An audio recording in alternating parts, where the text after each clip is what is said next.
start with something very uncomfortable today. If people describe you as very nice person, that might be a little indication that you are exhausting yourself, or you're just being overlooked, or even being secretly resentful. Being nice is not a personality trait. It's usually a survival strategy that you learned because saying no didn't feel safe. And here is the scary part of it. Nice people don't fail loudly. They fail quietly, burning out, missing it, and feeling broken self-image.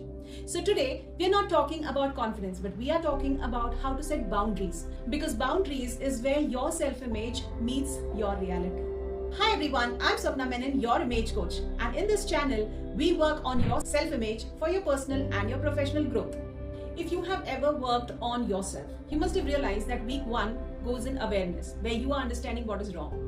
The week 2 was basically an identity shift that you have tried, but by week 3, that's where most people collapse, because not that the world has put you back. You change internally, but don't change how you say no externally. Your new identity is crashed. Why boundaries feel mean? Most people think boundaries are walls, and walls feel aggressive. So instead of saying a no, we can say things like, I'll try for it, or let's see, maybe I'll manage. Let's start with that. But here's a psychological truth. Unclear boundaries don't make you kind. It makes you resentful. A boundary is not a wall. It's a property line. It simply says, this is where my responsibility ends, and that's where yours begin. It's not rude. It's just accurate. I know this sounds very bluff. So let's talk real life. Your manager messaged you at 7:45. Can you just quickly handle this? A very nice response will be, sure, I'll do it after dinner. Why this damages you? Your brain just learned that my timing is flexible. Their urgency matters more. And here's how you make it a very clear response. I don't take on new tasks after 6 p.m. so I can deliver it at a higher quality, maybe at work tomorrow. No apologies, no explanation, no negotiation. You didn't reject the person. You just protected the system you have set for yourself, and you decided to operate on it. Here's why explaining no may backfire. Here's the mistake most intelligent people make. They over-explain their no to sound more reasonable and polite. But your subconscious here is actually listening that I need permission to have limits. And this is why I recommend broken record system. That's the most trending concept. When you say I can't because I'm busy, they might say, oh no problem, I'll help you. No, now you are trapped. So explanation creates hooks. Facts creates closure.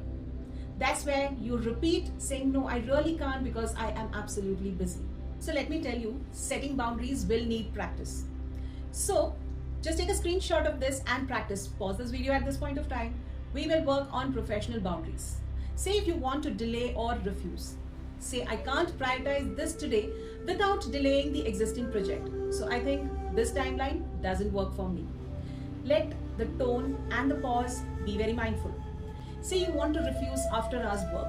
You can very clearly say that I don't check my emails after 6 p.m. This helps me be more effective. Now this is not just for workplace. This can be a scenario even in your family, your social circle. So you can very well say that in case if you have to refuse, you just have to say, I won't be able to attend this time, but thanks for inviting. Disrespectful? Does it sound that? Does this sound disrespectful? Just say, I'm open for discussion, but I need the tone to maintain my respect. And when boundaries, remember one thing, when you are setting boundaries, it doesn't raise your voice. It just reduces confusion. So if your body feels unsafe, your mouth won't cooperate. That's where you need to make your body feel very comfortable. This is where I want to introduce the floor method. Before saying no, press your big toe onto the floor. This grounds your nervous system and stops your chest from anxiety. Sometimes a breath gap also helps. Count to 3 before you actually start speaking. Pause breaks the people-pleasing reflex. Sometimes family pressure doesn't let you do that. So let's be very honest. Family boundaries are the hardest than workplace ones. You say yes because What will they think about me? Now, this is where your old pattern comes. Let me see, I'll try to adjust. That's what you say. How does a clean no really say? I won't be able to help this time. No adjustment, no emotional overperformance. Love doesn't require self abandonment, it just wants you to stick to what you have decided. So be there.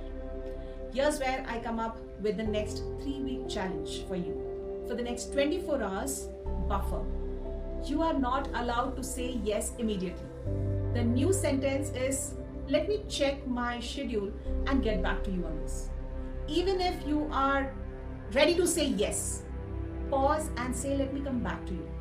Because every yes is a vote for your life that you are building. Being nice didn't protect you. Clarity definitely will. So boundaries don't make you selfish. It makes you sustainable. If this video hit your nerve, that's growth. It's not guilt. So comment below if you are choosing to be respectful this week. It's about self-respect and not what you need from others. Let's do this for self first. I'll see you next week where we will definitely be talking about more. Just to be aware, hit the subscribe button